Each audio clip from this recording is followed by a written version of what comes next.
इसके बाद आज हम एक लास्ट टॉपिक बचता है वो पढ़ेंगे।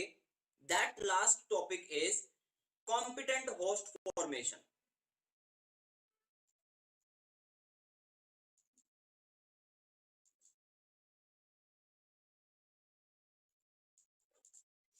कॉम्पिटेंट होस्ट का मतलब क्या है? See there are two type of bacteria, दो तरीके के बैक्टीरिया होते हैं। The very first, bacteria which are natural competent,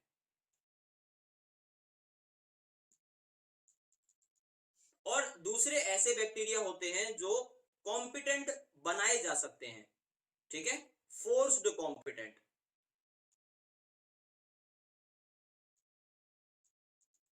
ठीक है, दो तरीके के नेचुरल कॉम्पिटेंट बैक्टीरिया होते हैं। रेप्लिकेशन फोर्क की वजह से में भी याद करने की कोशिश करो सोनिया। जब भी मैंने तुम्हें ये बताया था कि डीएनए रेप्लिकेशन जो है वो 5' टू 3' स्ट्रैंड पे हमेशा लैगिंग होती है और 3' टू 5' स्ट्रैंड पे हमेशा कॉन्टिन्यूअस होती है।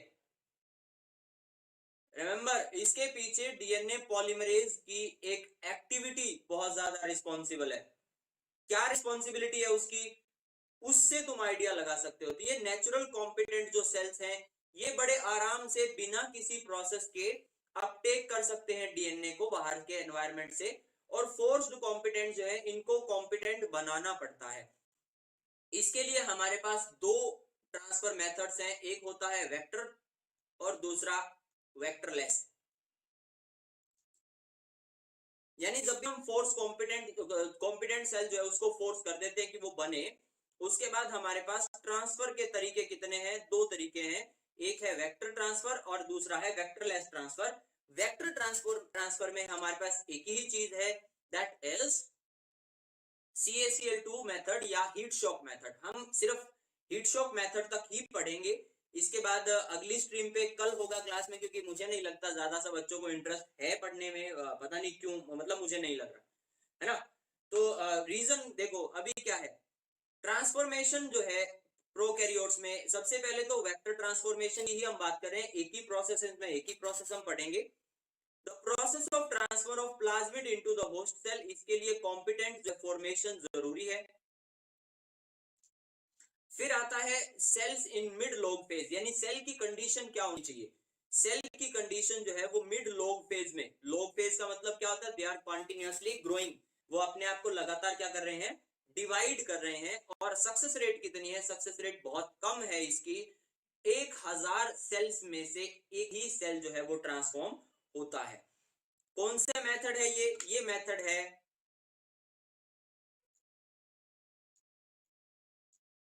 हीट शॉक मेथड, या इसे बोलते हैं CaCl2 हीट शॉक मेथड।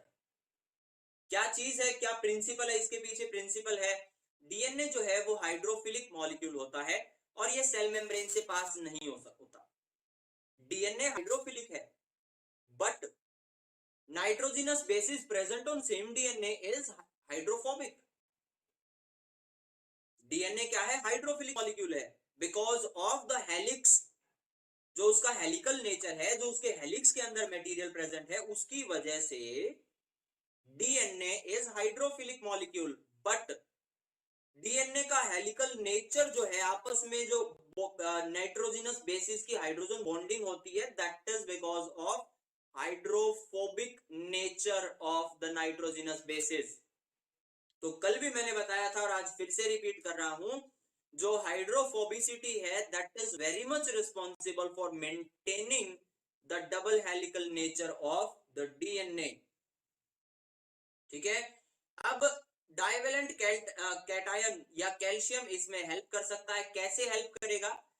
जो डीएनए मॉलिक्यूल है ये बाइंड होता है लिपोपॉलीसैकेराइड से, यानी जो प्रेजेंट है सेल के सरफेस पे। उसके बाद सेल जो है वो जनरेट करता है कैल्शियम जनरेट करता है coordination complex with negatively charged DNA and LPS. LPS is lipopolysaccharide receptors. इनके बीच में कोऑर्डिनेशन कॉम्प्लेक्स एस्टैब्लिश करता है। इसके बाद सेकंड प्रोसेस होता है हीट शॉक का, यानी जैसे ही कैल्शियम डाइवेलेंट कैटायन अपना काम किया, हमने पहले उसको आइस पे रखा हुआ था, उसके बाद हमने उसको गर्म किसी चीज पे ट्रांसफर कर दिया, टेम्परेचर इंक्रीज कर दिया। जैसे ही टेम्परेचर इंक्रीज होता है, जो सेल है उसकी मेम्ब्रेन जो है वो डीपोलराइज हो जाती है, और डीपोलराइजेशन की वजह से आगे देखो प्रोसेस क्या होगा। ये प्रोसेस सबसे पहले हमने किया इसको incubate, ice cold CaCl2 solution पे। कितना सॉल्यूशन था? 0.2 मोलर, 0.2 मोलर का एक सॉल्यूशन था। कितना ठंडा था? 4 डिग्री सेंटीग्रेड ठंडा था। 30 मिनट तक हमने इस सेल को उस CaCl2 के अंदर रखा। इसके बाद हमने हीट शॉक दिया 42 डिग्री सेंटीग्रेड पे 2 मिनट के लिए। मेम्ब्रेन जो है वो पोरस हो गई, और ये जो बैक्टीरियल जो प्लाज्मिड था वो अंदर क्या है, एंटर हो जाएगा। और उसके बाद हमने दोबारा से इसको आइस पे क्या कर दिया, ट्रांसफर कर दिया। तो मेम्ब्रेन जो है वापस से अपनी नॉर्मल पोलराइज्ड कंडीशन में चली जाती है, और वेक्टर जो है अंदर ट्रांसफर हो चुका है। बहुत एक सिंपल सा मेथड है, कोई ज्यादा लंबी चौड़ी सी कहानी नहीं है इसकी, ठीक है। अब जो मेम्ब्रेन जो थी ना वो डीपोलराइज हो जाती है, CaCl2 उसको डीपोलराइज कर देता है। इसकी वजह से जब भी हम इसको हीट शॉक देते हैं, उसके मेम्ब्रेन के पोर्स जो है वो ओपन हो जाते हैं, और डीपोलराइजेशन की वजह से सेल का अंदर का जो नेगेटिविटी है वो कम हो जाती है।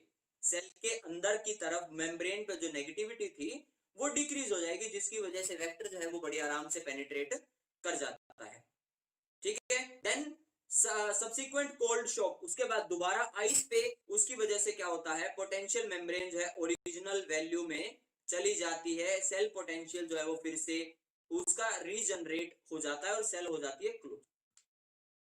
सबसे पहले 0.2 मोलर कैल्शियम क्लोराइड पे 30 मिनट का एक। दूसरा 0.1 ml ऑफ DNA हमने ट्यूब के अंदर की। कौन सी ट्यूब्स याद है? PCR में मैंने एक ट्यूब दिखाई थी आप लोग को, ये देख लो। यहां पर जो ट्यूब्स आप लोग देख पा रहे हैं, दीज ट्यूब्स आर सेम।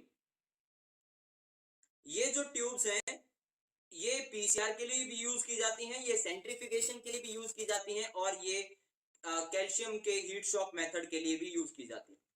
तो सबसे पहले हमने इसको छोड़ दिया आइस कोल्ड CaCl2 पे 30 मिनट के लिए।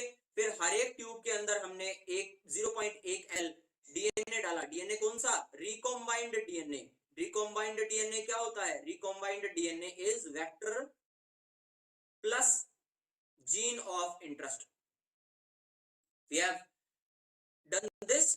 और कितनी देर के लिए हम इसको रखेंगे? इस कंडीशन में हम इसे रखेंगे 20 मिनट के लिए। उसके बाद 2 मिनट का एक शॉक दे देते हैं हम 42 डिग्री सेंटीग्रेड पे, और फिर से बैक टू आइस। यानी जो एक सेल है वो सबसे पहले इस फर्स्ट कंडीशन से शुरू होके सेकंड कंडीशन, और फिर फाइनली जो है वेक्टर को टेकअप करता हुआ कॉम्पिटेंट बन जाता है, इज क्लियर आउट।